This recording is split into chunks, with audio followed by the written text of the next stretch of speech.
Cerita ini diawali dengan memperlihatkan seorang gadis kecil yang mengais makanan dari tangan prajurit yang telah meninggal pasca peperangan. Gadis kecil yatim piatu ini bernama Quen. Baru saja dia akan memakai sepatu itu, tiba-tiba terperangkap jebakan yang dipasang seorang pangeran yang masih bocah. Selain merebut makanannya, si bocah berkata tidak akan melepaskan Quen kecuali dirinya bersedia menjadi budaknya. Jadi, Quen pun menyetujui persyaratannya tersebut. Saat itu, Quen menunjukkan ketertarikannya pada helm yang dipakai si bocah karena menurutnya sangat bagus. Sehingga bocah itu nampak senang dan dengan senang hati meminjamkannya sebentar. Yang padahal...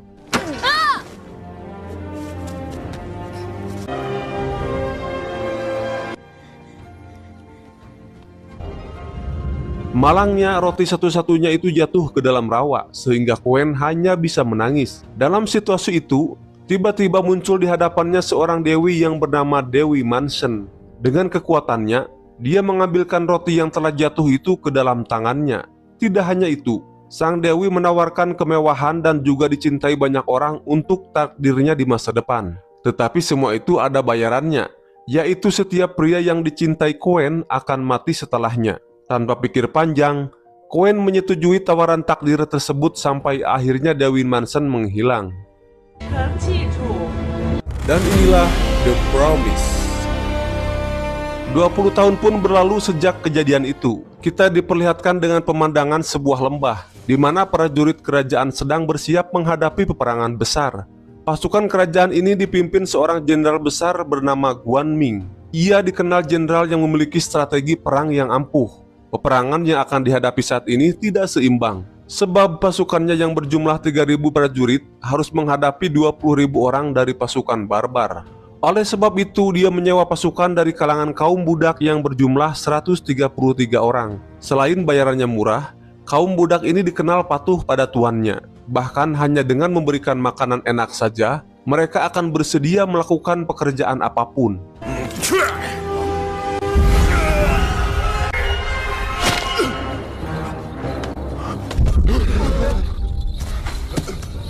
Saat itu, Jenderal Guan Ming tertarik pada ketangkasan seorang budak karena terlihat memiliki kecepatan di atas rata-rata. Dia adalah budak yang bernama Kung Lun. Perang pun segera dimulai dan pasukan kerajaan berbaris di atas lembah yang berbentuk tapal kuda, diawasi langsung oleh Jenderal Guan Ming. Sementara itu, dari kalangan para budak, digiring di dasar lembah bagaikan kambing gembala yang dipimpin oleh tuannya. Tidak lama kemudian, Kung Lun mulai mendengar suara bergemuruh yang menuju ke arah mereka. Walaupun dia menyadari bahwa suara tersebut adalah sesuatu yang berbahaya, mereka tidak bisa melarikan diri karena nyawa mereka sudah dibeli. Dan tak lama kemudian,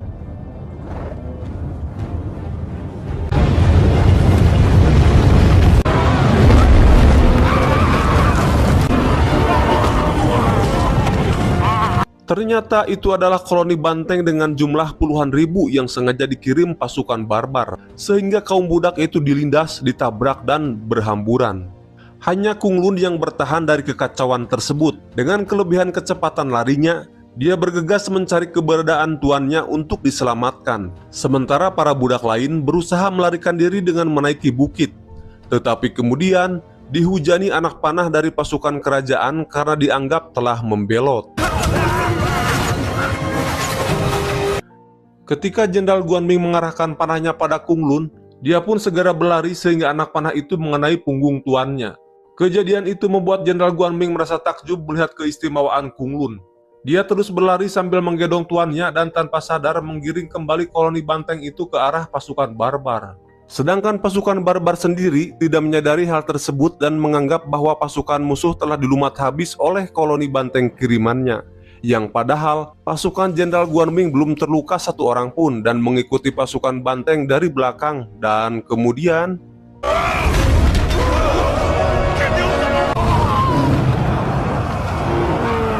setelah hampir separuh pasukan barbar disapu pasukan banteng, Jenderal Guan Ming beserta para prajuritnya terjun langsung menyerang pasukan barbar.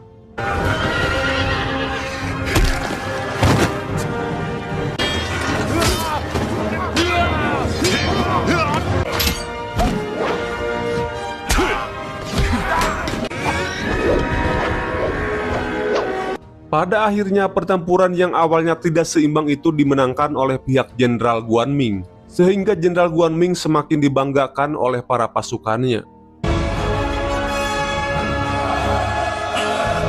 Setelah semuanya selesai, Jenderal Guanming mendatangi budak Kung Lun yang sedang menguburkan jasad tuannya. Mengetahui bahwa Kung Lun tidak memiliki keluarga dan tuan lagi, Guanming menawarkan Kung Lun untuk menjadi tuannya. Kung Lun tentunya merasa gembira, menjadi budak seorang jenderal pastinya akan sering mendapat makanan enak, sehingga dengan senang hati menerimanya. Tidak lama kemudian, bawahan Jenderal Guanming yang bernama Komandan Ye melaporkan bahwa Pangeran Utara yang bernama Wu Huan telah menyerbu kota kerajaan sehingga sang raja terperangkap di dalam istana. Raja meminta langsung kepada Jenderal Guanming untuk datang menyelamatkannya. Mendengar itu, sang jenderal berangkat lebih dulu dengan kudanya yang diikuti kecepatan lari budak Kung Lun. Namun di tengah perjalanan, Guanming merasa tersesat di perkebunan pisang itu. Dia seperti berputar-putar di lokasi yang sama, sehingga meminta Kung Lun untuk berpisah. Siapapun yang pertama menemukan jalan keluar, diminta untuk menyalakan obor. Dalam kebingungan itu, Guanming menemukan seorang wanita berbaju merah yang misterius. Dia mengira bahwa wanita tersebut hanyalah seorang penyihir. Setelah terus mengejarnya, ternyata wanita itu adalah penyamaran wujud dari Dewi Mansen. Saat itu dia mengatakan bahwa Guanming tidak akan bisa menyelamatkan sang raja. Bahkan kemudian sang dewi berubah wujud menjadi permaisuri raja untuk menggambarkan yang akan terjadi. Lalu muncul sang raja dengan sebuah pedang berusaha membunuh permaisuri.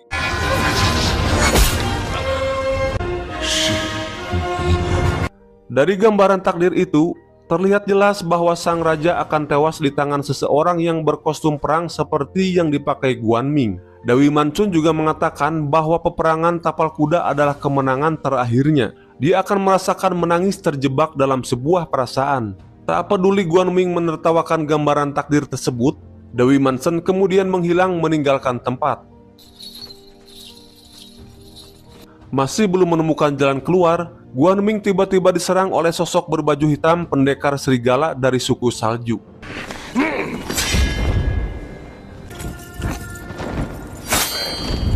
Dalam pertarungan itu, Guanming menderita kekalahan. Pria itu ternyata suruhan Pangeran Utara Wu Huan untuk membunuh Guanming, sekaligus meminta menyerahkan baju perangnya. Tetapi kemudian datang Kung Lun sehingga serigala salju itu berusaha merebut mahkota Guanming yang dibawa Kung Lun.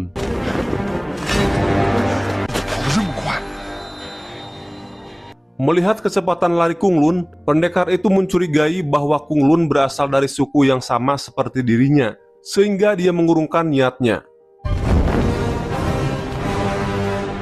Menyadari dirinya terluka parah, Jenderal Guanming memerintahkan Kung Lun menyelamatkan sang raja dengan memakai baju perangnya.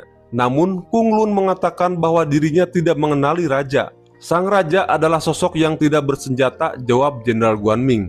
Pada akhirnya, Kung Lun memakai baju perang Jenderal Guanming dan lengkap beserta kudanya menuju istana. Scene kemudian berpindah ke istana kerajaan. Ketika Pangeran Utara Wu Huan berhasil mengepung sang raja, dia menanyakan keberadaan Putri Quen. Ternyata selain berambisi menginginkan tahta, dia juga mengidolakan Putri Quen, calon ratu sang raja. Tidak lama kemudian Putri Quen muncul dari persembunyian. Dia adalah gadis kecil yang muncul di awal film. Namun rupanya Putri Quen sering diperlakukan tidak adil oleh sang raja, sehingga terang-terangan mendukung yang dilakukan Pangeran Utara. Sehingga raja tentunya sangat marah dan dia menyerang Putri Quen saat itu juga.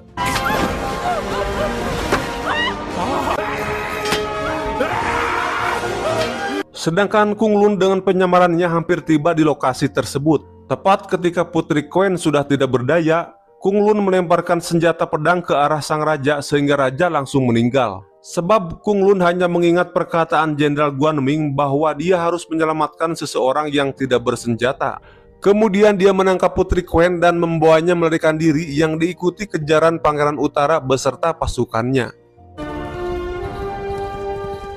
Singkat cerita, mereka terpojok di pinggir sebuah jurang. Putri Quen salah memahami bahwa Jenderal Guanming sengaja menginginkan dirinya. Ketika Kung Lun berusaha menenangkannya, dia berkata bahwa yang terpenting kamu hidup, jangan sampai mati. Kata-kata itu membuat hati Putri Quen luluh seketika. Kemudian Pangeran Huhuan tiba di lokasi mengepung mereka. Dari perkataan Pangeran Huhuan, Kung Lun akhirnya menyadari bahwa dirinya telah salah bertindak. Tanpa mau menunjukkan jati dirinya, dia meminta Pangeran Huhuan menjamin keselamatan Putri Quen, sementara dia sendiri memilih terjun ke jurang air terjun. Di sisi lain, Jenderal Guanming ditangkap oleh bawahannya yaitu Komandan Ye Li sebab dianggap telah mengkhianati raja. Sebagai hukuman, dia meninggalkan Guanming dalam keadaan terikat agar dimakan hewan buas. Tidak lama datang Dewi Mansen menghampirinya. Ketika Guanming mengatakan bahwa kematian raja bukan di tangannya, itu berarti Dewi Mansen telah salah. Tapi Dewi Mansen menegaskan bahwa dirinya hanya mengatakan seseorang yang memakai baju perang milik dirinya tanpa menyebutkan nama, karena takdir akan berjalan secara misterius. Kemudian Dewi Mansen melepaskan ikatannya dan menyembuhkan luka Guanming sebelum dia pergi. Sementara itu, Kung Lun terlihat bangun di tepi air terjun. Rupanya dia masih selamat dari kematian. Kemudian dia bertemu dengan Jenderal Guanming yang saat itu marah karena telah membunuh sang raja. Namun apa boleh buat, semua terjadi karena kesalahpahaman. Terlebih di dalam lubuk hatinya, dia mengidamkan Putri Quen. Jadi Guanming kemudian memerintahkan Kung Lun untuk menyelamatkan Putri Quen dari tangan Pangeran Utara. Namun sebelum itu, dia meminta Kung Lun untuk mengembalikan baju zirah kebanggaannya. Tidak lama kemudian, Kung Lun dengan mudahnya menyusup ke tempat Putri Quen dikurung. Dengan menggunakan tali merah, dia menariknya keluar dari tempat tersebut dan membawanya lari dengan cepat. Walaupun Quen tidak mengenali siapa yang membawanya melarikan diri, namun dia sangat senang karena bisa terbang di udara saking cepatnya. Kejadian itu diketahui oleh Pangeran Huhuan dan segera melemparkan senjatanya yang menyebabkan talinya terputus. Melihat Putri Quen meluncur ke bawah, Kung Lun kemudian dengan cepat menangkapnya.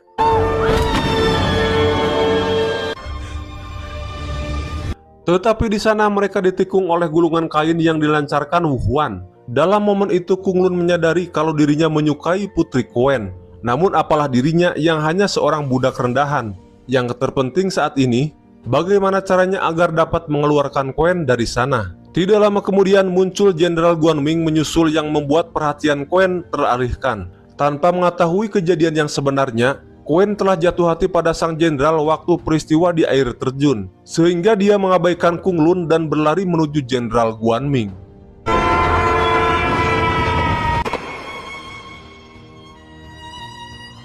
Akhirnya Guanming berhasil membawa Putri Quen, sedangkan Kung Lun tertangkap oleh Huhuan Pangeran Utara. Saat itu Huhuan baru menyadari kalau pembunuh raja yang sebenarnya adalah seorang budak. Bahkan melihat keahliannya berlari, dia mengetahui betul kalau sebenarnya Kung Lun adalah berasal dari suku serigala salju. Itu berarti masih satu suku dengan serigala hitam salju yang menjadi tangan kanannya saat ini. Jadi supaya Jenderal Guanming tetap menjadi tertuduh pembunuh raja, dia memerintahkan serigala hitam untuk membunuh Kung Lun sekaligus menguji kesetiaan pada dirinya.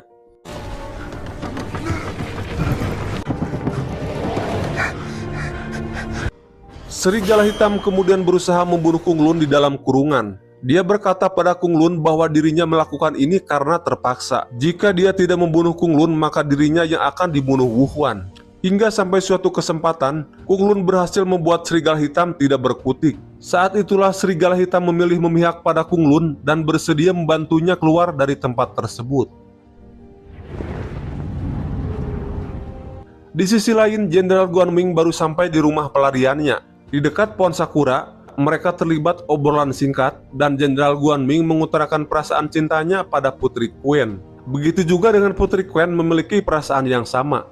Tidak lama kemudian, Kung Lun datang ke tempat tersebut. Di titik ini Putri Quen mengetahui bahwa Kung Lun adalah budak pelayan sang jenderal. Namun di pagi hari itu, Guanming mendapati Putri Quen hendak pergi meninggalkannya. Putri Quen menjelaskan bahwa dirinya telah terikat janji bodoh sewaktu masih kecil. Orang yang dicintainya tidak akan berumur panjang. Jadi dia memilih pertemuannya dengan Jenderal Guanming sebagai kenangan saja demi keselamatannya.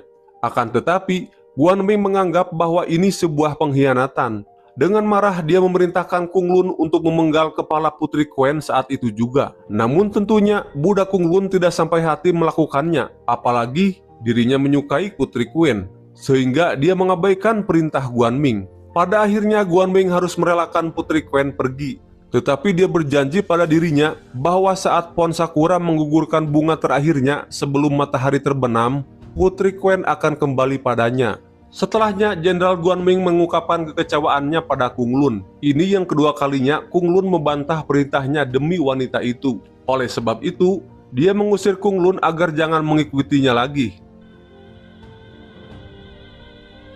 Sebagai seorang budak, Kung Lun merasa terpuruk kehilangan arah hidupnya. Beruntungnya datang serigala hitam menyelamatkan dan membawanya ke tempat asal muasal Kung Lun. Sesampainya di tanah salju, penampilan Kung Lun tampak menjadi berbeda. Itu menunjukkan bahwa sebenarnya Kung Lun berasal dari keturunan yang terhormat. Kemudian dia diperlihatkan bayangan sosok dua wanita yang tak lain adalah sang ibu dan adiknya Kung Lun. Sehingga sedikit demi sedikit dia mulai mengingat kembali masa lalunya. Serigala hitam mengatakan bahwa saat Kung Lun berusia 2 tahun, seseorang mencuri dirinya untuk dijadikan budak. Sementara ibu dan kakak perempuannya dibunuh oleh Pangeran Utara yang kejam, yaitu Wu Huan. Dia juga mengatakan bahwa Kung Lun dapat meningkatkan kekuatan larinya melebihi kecepatan angin dan waktu. Bahkan saking cepatnya, dia dapat mengunjungi waktu yang sudah berlalu. Untuk membangkitkan kekuatan tersebut, Kung Lun harus menemukan keinginan hatinya. Setelah mendapat pencerahan dari serigala hitam, Kung Lun akhirnya mengerti dan dapat berlari melebihi kecepatan angin. Setelahnya, Kung Lun memutuskan kembali mendatangi Jenderal Guanming. Beruntungnya, Guanming masih mau menerimanya. Kung Lun melihat bagaimana Jenderal Guanming merasa putus asa menunggu kedatangan Putri Quen kembali. Apalagi saat itu, pohon sakura hanya menyisakan bunga terakhirnya dan sebentar lagi matahari akan terbenam. Itu berarti Putri Quen tidak akan pernah kembali. Merasa tidak tega, Kung Lun kemudian menggunakan kekuatan kecepatan larinya. Dia membawa Guanming kembali pada waktu di mana Putri Quen meninggalkan dirinya.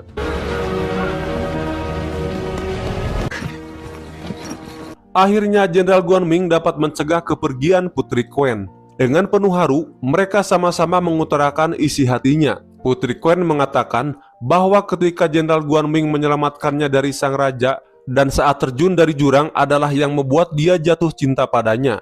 Perkataan itu membuat sang jenderal merasa tidak nyaman, mengingat bahwa yang melakukan semua itu adalah Kung Lun. Namun Guanming tidak mau ambil pusing, sehingga pertemuan tersebut berkembang menjadi bercocok tanam. Di pagi harinya, Jenderal Guanming dikejutkan dengan kedatangan Komandan Ye Li bersama pasukannya. Rupanya maksud kedatangannya adalah meminta Jenderal Guanming kembali ke istana, dengan alasan bahwa mereka berhasil melumpuhkan Pangeran Wu Huan. Putri Quen yang mendapat firasat buruk berusaha mencegahnya kembali ke istana. Namun karena Komandan Ye Li terus-menerus memohon, pada akhirnya Jenderal Guanming menyetujui permintaannya. Setibanya di sana, Guanming melihat Pangeran Wu Huan sudah tidak berdaya di tali gantungan dengan mata terpejam. Tetapi sesaat kemudian, Wu Huan membuka matanya dan ternyata semua ini hanya sebuah jebakan. Saat itu, Jenderal Guanming tidak bisa melarikan diri karena pasukan Komandan Ye Li beserta prajurit Wu Huan telah mengepungnya dari segala arah hingga Guanming pun ditangkap. Sementara di sisi lain, Putri Quen juga dijemput oleh para prajurit Pangeran Wu Huan. Tidak lama kemudian, Jenderal Guanming dimasukkan ke dalam penjara yang di dalamnya Putri Quen sudah berada di sana. Mereka tinggal menunggu persidangan istana atas pembunuhan sang raja. Tanpa disadari semua orang, Kung Lun menyusup ke dalam istana. Dia kemudian menemui Putri Quen di dalam penjara. Ketika Putri Quen meminta Kung Lun membebaskan Jenderal Guanming, Kung Lun memilih akan menghadapi pengadilan. Dia akan mengatakan bahwa sebenarnya dirinya lah yang membunuh raja dengan memakai baju Jenderal Guanming. Sementara Quen hanya tersenyum karena mengira bahwa cerita itu hanya rekaan Kung Lun demi menyelamatkan tuannya. Hingga persidangan pun tiba, Jenderal Guanming dihadirkan sebagai tersangka utama, sementara Wu Huan sebagai jaksa penuntut umum dan Putri Quen sebagai saksi. Sekalipun terancam hukuman penggal, Jenderal Guanming tidak gentar sama sekali, karena tindakannya itu demi membuktikan ketulusan cintanya pada Putri Quen. Namun kemudian Putri Quen mengungkapkan bahwa pembunuh sang raja bukanlah Guanming, melainkan budaknya. Sekaligus Kung Lun dihadirkan yang saat itu memakai baju perang milik Jenderal Guanming. Lalu Kung Lun mulai bercerita dari awal sewaktu Guan Ming terluka parah dan mengutus dirinya untuk menggantikan posisinya, hingga sampai kata-kata yang dia ucapkan kepada Putri Quen sebelum terjun ke dalam jurang. Saat itulah Putri Quen menyadari bahwa cerita Kung Lun bukan sekedar karangan melainkan kebenarannya. Dia mulai lemas karena telah mencintai orang yang salah. Kemudian dia menghampiri Jenderal Guan Ming dan dengan berat hati menamparnya. Kebenaran akhirnya terungkap walau pada akhirnya mereka bertiga dinyatakan bersalah oleh pengadilan dan akan mendapatkan hukuman dari Pangeran Wu Huan. Saat itu Wu Huan mengungkapkan bahwa sikap pemberontakannya berawal dari kecil ketika Putri Quen kecil mengingkari ucapannya kala itu. Hal ini membuat Wu Huan tumbuh tanpa rasa percaya diri. Atas wujukan Jenderal Guan Ming, Wu Huan kemudian sukarela membukakan ikatannya. Namun bukanlah Jenderal Guan Ming jika hal itu hanyalah sebuah taktik semata. Karena kemudian dia menyerang Pangeran Wu Huan.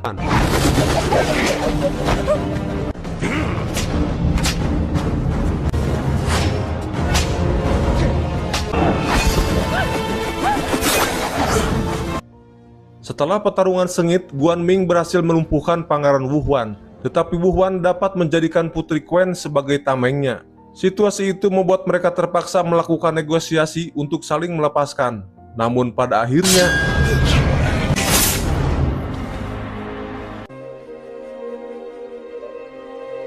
setelah Guan Ming tumbang, Kung Lun menyerang Wu Huan secara tiba-tiba dan berhasil menikam perutnya. Tetapi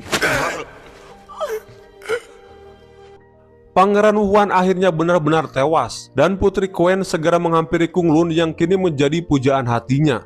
Namun Kung Lun meminta Quen untuk menemani Jenderal Guan Ming sampai dia menghembuskan napas terakhirnya. Setelahnya Kung Lun menghampiri jubah ciptaan Pangeran Wu Huan yang konon dapat membangkitkan orang mati. Setelah memakainya, dia kemudian akan membuat Putri Quen memiliki kesempatan lagi untuk memilih. Lalu dia membawa Quen terbang untuk kembali ke masa lalu, sekaligus menjadi akhir dari cerita ini.